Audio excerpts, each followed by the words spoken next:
Hello and welcome to the PFFUI podcast.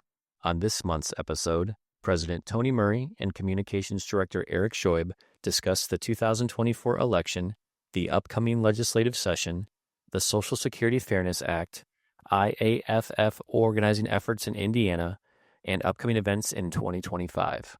Enjoy the show.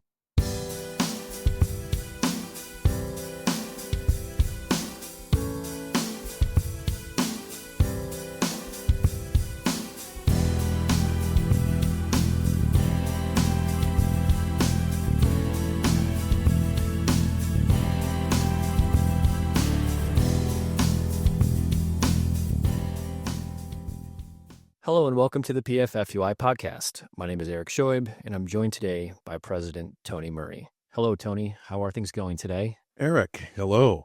Things are going pretty well. I am happy to hear that. It has been a while since I've seen you last, so it's nice to finally be in the same room with you and get to have a conversation about what's going on with professional firefighting in the state of Indiana. It's been a minute. There's been a lot going on with professional firefighting in Indiana.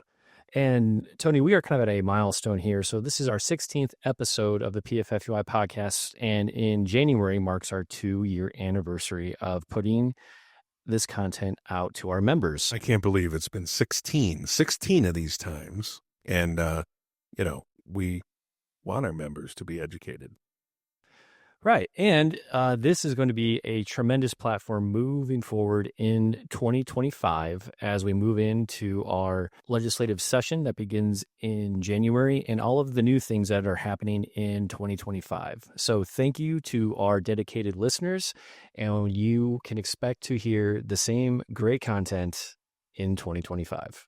Look forward to that. I know. And, I do. In all seriousness, there's a lot of people that listen to this podcast, and I get a lot of feedback, all mostly positive. We've tried to lighten it up a little bit from time to time because we heard that it sometimes makes people sleepy. And we don't want that. We know, unless it's a safety nap. Sometimes you got to have a safety nap. Thank you, OSHA. Thank you very much. Yeah. So recently, we just had an election cycle at the beginning of November. Boy, we sure did. So the 2024 general election is past us now. I'm going to speak from the PFFUI perspective and kind of what we were involved in. And many of our members likely received some form of communication to their homes talking about who in their particular district the Indiana Professional Firefighters PAC had endorsed. Just a bit of a reminder, every other year we have half of the Senate that is up for re-election. So 25 we had this year. Of our endorsements, we were successful in 24 of the 25 races that we were involved in. So that was a huge feat and pretty successful. And we really appreciate members being engaged and asking for, who we are supporting because we use that platform to support those that support us. So also all 100 of the House of Representatives were up for re-election, and we endorsed in 88 House races, and I'm happy to say that we were successful in 88 of the 88. So not a bad batting average, if you ask me. I would say that's a good day at the ballpark. Yeah, that is a good day. So with that, we utilize, and a lot of listeners know that we have engaged in this mission of doubling our PAC, the amount of money that members voluntarily contribute to help support our political action committee and our political action efforts, and to help support these legislators that support us and our members and their families. So we are still working through that process. Our political director, Cody Lever, has been out in the field. He's been meeting with locals and not just talking about how members can engage in helping us double the PAC, but also talking about what that political action money goes for. So we don't use any dues dollars for anything in terms of the political sphere. We do our political action fundraising through voluntary contributions from members, and we support those that are dedicated to that. And you can check the newsletter. Members, if they want to get involved, if they're not already given a little something each paycheck to help help the mission, they can do that. Yeah, and just thank you to our leadership team here at the PFFUI, but also to our members across the state of Indiana who volunteered their own personal time to go out and work the polls and to help get firefighter-friendly candidates into their office or to keep their offices, because we can only do so much here at the state level. And we can do that by the hard work and the dedication of the leadership at the local levels that see these people every single day. That's a good point, Eric. And we did share some content. We had some content pictures, coming in on election day of our members out in the field supporting those that support us. And I think you posted those and communicated that. And we had a lot of good turnout. But now that we know who is going to be in the Indiana General Assembly or our legislature, we are gearing up for that. That begins January 8th this year. So this is a long session. This is a budget session. So we will go from January 8th, and then statutorily, the legislature has to sine die, as they say, and complete their work by the end of April. So just like every year, our legislative and government affairs team, including myself, will be in the halls of the State House, and we're already getting started, leading up to any bills being filed. We're working on our agenda, but we're also talking to leadership in the House and Senate and both of the caucuses, and then all the leadership to talk and share with what our legislative priorities are going to be and what kind of bills we're going to be looking at going forward. So we have been in that communication process, and then as bills start to get filed, we'll take an inventory of those and see what we need, what position that we need to take as the legislature begins. So we're already working through that process, and it'll be here before we know it.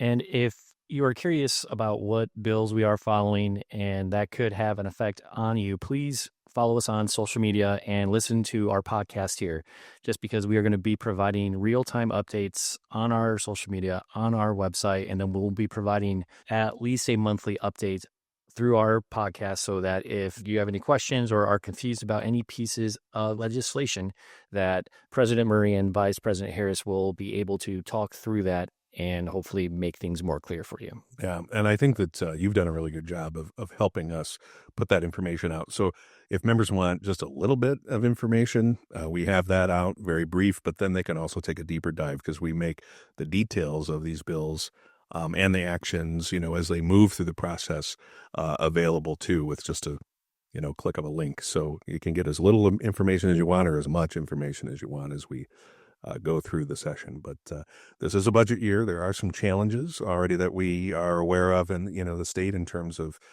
some of the financial obligations, and, revenues are a little bit down as we read and see, follow the reporting of what those revenue cycles look like. This is going to be, we didn't have much turnover in the House or Senate, but we will be providing that legislative update as we get closer and as we work through the session. We will be working with a new governor. Governor Erik is term limited on 2 terms, and we have certainly appreciated working with Governor Holcomb and his staff and all of the agencies and policy folks that we work with.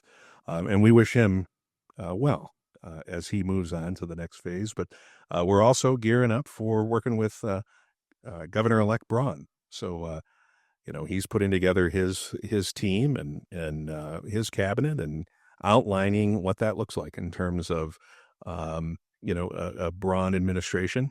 And I do know that he's actively working, and his transition team is working to have a seamless transition of our state government. So we're very much looking forward to working with Governor-elect Braun.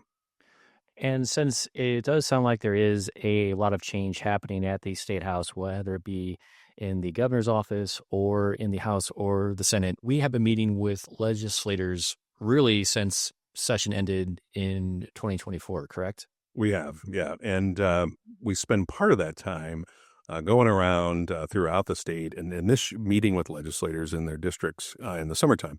And that's just to kind of, maintain communication and, expand on relationships that exist, but also really talk about what our members are doing out in the field to keep Hoosiers safe every single day. And this year we completed meetings with 15 legislators around the state, and we do that in conjunction with the FOP, with the Indiana State FOP. So that has been very productive. It's a great opportunity to have some relaxing, casual conversations about very important things that are happening across the state and what our members are doing. As we do talk about our Governor-elect Braun, he is a co-author of a bill that has caught the eye of the IAFF and our retired members and our members here at home. So, Tony, would you like to talk about the WEP GPO? Excellent segue, Eric.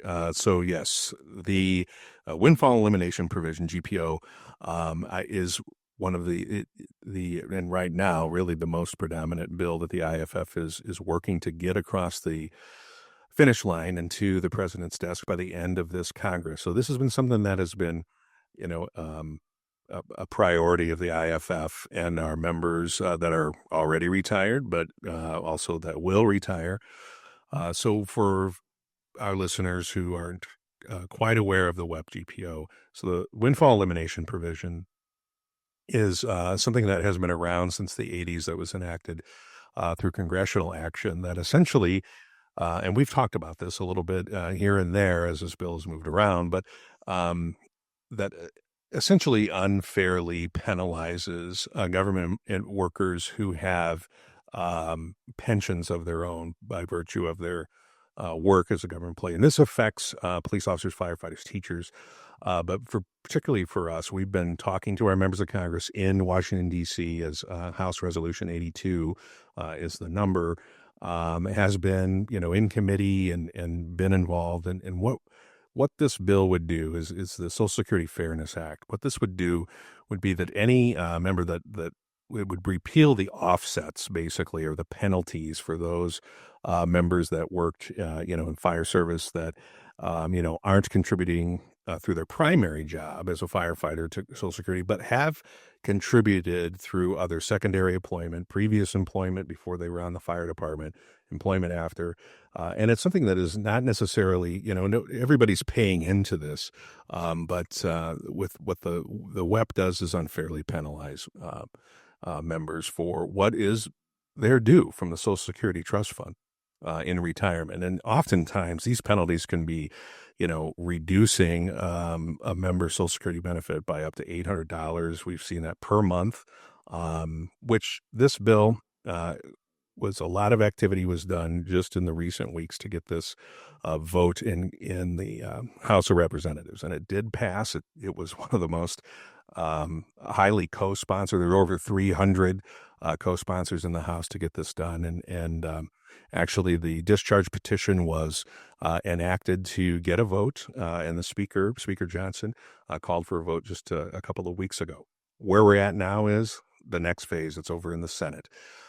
So the U.S. Senate and U.S. Senator Mike Braun is a co-sponsor of this and actually held a hearing back last 2 summers ago in Indianapolis to get some feedback about this. But he is supporting this measure, and there is indication from the General President of the IFF that Leader Schumer is going to schedule this for a vote on the Senate floor if they can get the procedural matters done. So I say all that to say we're really asking this week if you can, our members, to contact their members of Congress. We're going to have some things that are going to be directly through social media, how you can contact your U.S. Senator, so Senator Braun and Senator Young, to ask them to support and ask them to vote in favor of the Social Security Fairness Act when it comes to the floor of the Senate. If that happens, and procedurally, if they can make it through the cloture rules segment and pass this, it'll get to the president's desk. And this has to be done before the end of this Congress, which is the end of December. So our hope is that we'll have the votes and that members of the Senate will support this and support firefighters, police officers, other government workers that have contributed to Social Security and to eliminate this unfair penalty of this benefit. So more to come on that. Members should be seeing information both on social media platforms, but also through their local presidents we're going to be communicating with. Right. So just like Tony said, you can visit our social media sites or the IAFF's social media sites, and you will see the link that is prominently displayed. And you just have to click the link, scroll to the bottom of the page, enter your personal information, and hit send. And then that will contact each of your senators to address this issue with them. So it's very easy to do. You just have to make 2 clicks and you're done.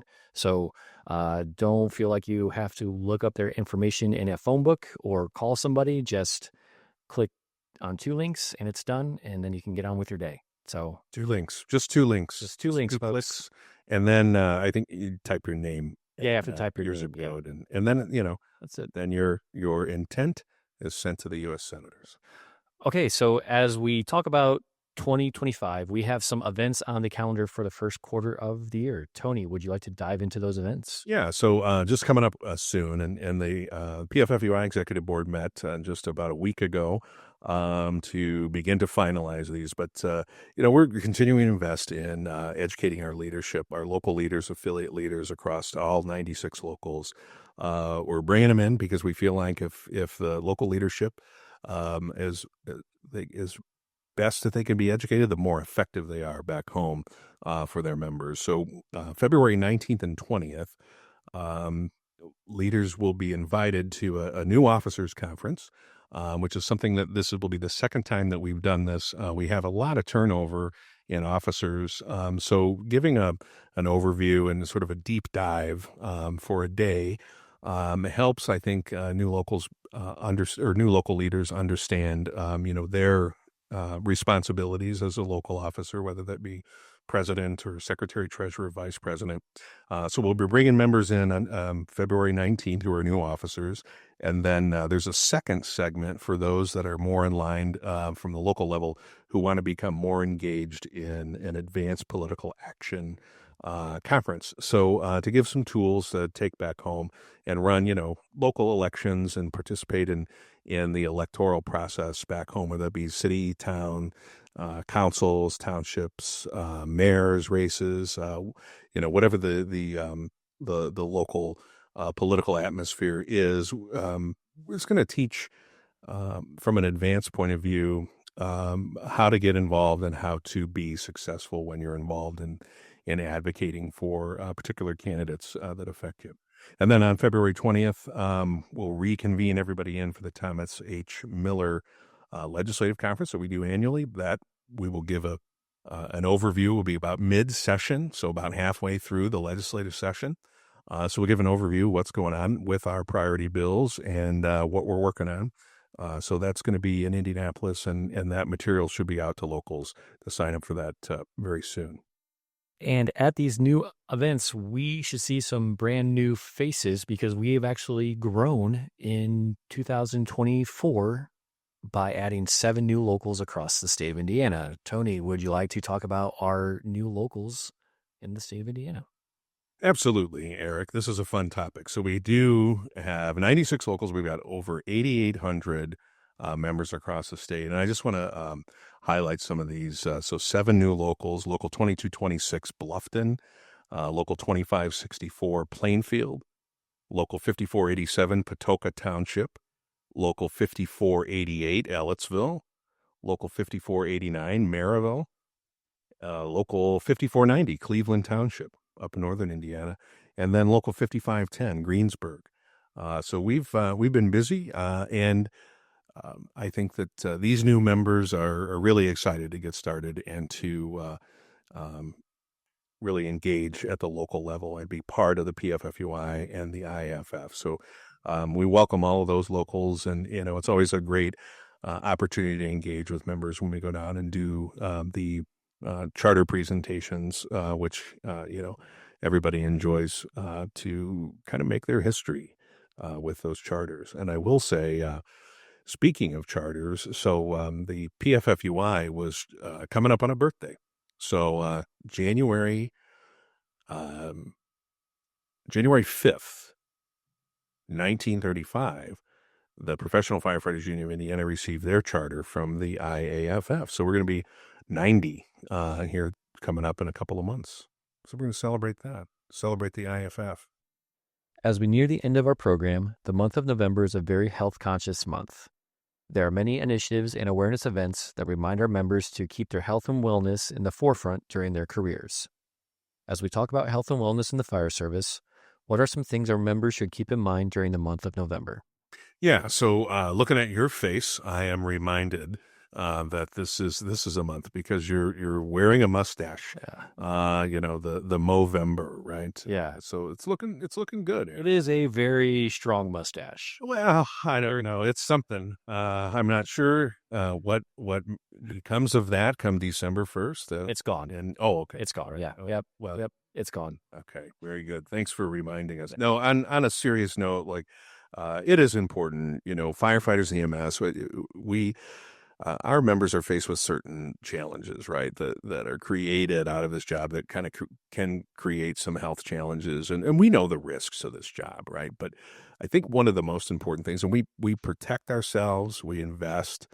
Locals are working to negotiate, wellness screenings for members. And we have a lot of locals now that are taking advantage of some additional testing and screening, whether that be ultrasound or blood test, to look for certain cancers because we're let's face it, I mean, we're more subject, I guess, than the average population to, certain types of cancers, certain types of disease as we do this job. That's one of the things that we sort of face, head on, and we understand that we protect ourselves to the best we are of abilities. And one of those things, I think, in talking about,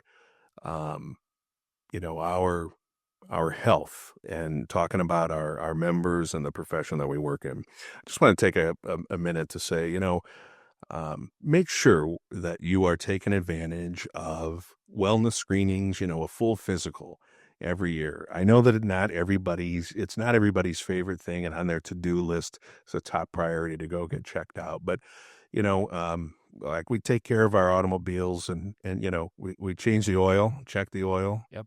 Rotate the tires. We should be doing that for our bodies, right? And I know that it's not, it's not something that is on top of priority, but I think that as we kind of sit here and reflect, and anybody that's listening, we've got a lot of members that have faced health challenges, and we know somebody that has cancer. We know that that's happening or has had cancer, and I think that it's important that members really sort of for themselves, for their brothers and sisters, in the firehouse, and certainly for their families. We all owe it to ourselves to make sure that we're getting checked out, that we're, getting those blood draws, that we're getting, the blood panels, and that, we're focusing on being better, being well. Screenings are important too. So there's a lot of different opportunities that are becoming available. We worked on a bill that became law to screen firefighters for levels of PFAS, because we know that there's a relationship between PFAS levels and certain disease processes. And, that's an investment that would be made ultimately to say, okay, what is your PFAS level? If you have moderate to high, what is the translation? And we worked with the IAFF, Occupational Health and Safety, and our medical director from the from the IAFF, Dr. Wu, who has given us some guidance on providing information of next steps when members are getting their PFAS blood levels and what that looks like. So we're learning a lot of things, but I would just encourage members to make sure that they're taking care of themselves. And, if you don't have a wellness plan in your department, that should be top priority for your local, to get busy doing that, to get busy in investing and taking care of ourselves. And it's not just, there are no limits to physical health. This is also about mental health and being aware and taking advantage of, talking to somebody, whether or not you think you're having an issue. I think it's good. And we hosted a whole podcast about this from our peer support side of things, I think maybe about a year ago, to talk about just check in. Check in with a counselor or a psychologist or, somebody, a clinician, once a year, whether you think or identify if you're having struggle or stress, or just checking in, is beneficial as well. I think brings some light to some of the things, and knowing what your resources are too. So not only knowing what your annual physical entails, or if you don't have those provided through the department, how do you do that? How do you contact your primary care physician to get that scheduled, and what's covered? Maybe there's a lot of things that are covered that don't even cost you anything because of your healthcare plan, but then also checking in on your behavioral health. So I think it's a good thing to talk about as we're leaning into Thanksgiving. There's a lot to be thankful for, and in addition to having this job and this career, which we are thankful for, I think that taking some time and planning out your health care needs is very important. As I'm thinking about, pumpkin pie and mashed potatoes, and For sure, okay, yeah. one day, One day. it's just one day. As we close things out for the podcast for the month of November, and Thanksgiving is Thursday of this week, what is your favorite side dish during Thanksgiving dinner? I'm gonna go with my family's recipe for stuffing or dressing. Whatever. There's a regional thing, whether it's stuffing or dressing, whatever you call it. For sure. Not a big fan of the oysters. I know Yeah. some people do that. This family dressing recipe has sausage in it. If you can Yeah. imagine, Italian sausage. Oh, it's the best. And you got to get that really, really dried out bread too. Right. Yeah. Yeah. It should be like your bread should be drying out on the counter right now. It should be, right now. Right. That should be done. Just pull it out of the cabinet and put it on the counter. And just like your, turkey should be beginning the thaw process. Thawed out, yeah. Yeah. And, hey, don't underestimate the brine. For sure, yeah. Brining is good. Yeah, no, absolutely. What is your favorite side? Oh man, I'm a bit traditional when it comes to my sides. And these might be considered appetizers, but you can't beat a good deviled egg or a very nice relish tray. Oh, interesting. You have to go heavy on the apps, and then so you don't overeat at dinner. Oh, yeah. Maybe. Yeah. Or just go like heavy on both. Yeah. Heavy. Just go heavy. Yeah. So as we're looking at this, I'm kind of thinking about, what's going to be put on the firehouse table, and hopefully, I did a lot of cooking on holidays, and I was always very tense about, is the bell going to go off? Are we going to get this done? Right. Yeah. Yeah. And then, what's the old adage? Like, know your capacity. Right. And that's, how much you can fit in your mask. Oh yeah. Yeah. You know what I'm talking about? Oh yeah. I mean, and I am actually Be careful. and I am actually working on Thanksgiving this year, so we are going to test that theory. All right. Well, Can't wait. I wish you well. I hope it all works out. Fingers crossed. We'll see. So, all right, guys. Well, thank you very much for joining us, and we will see you on our next episode. Happy Thanksgiving. Thanks, Eric. Happy Thanksgiving. Happy Thanksgiving, anybody. Thank you for listening to the PFFUI podcast. Follow us on social media by searching the Professional Firefighters Union of Indiana. For more information about news and upcoming events, visit www.pffui.com. Until next time, this is PFFUI Communications Director Erik Scheub. Stay safe.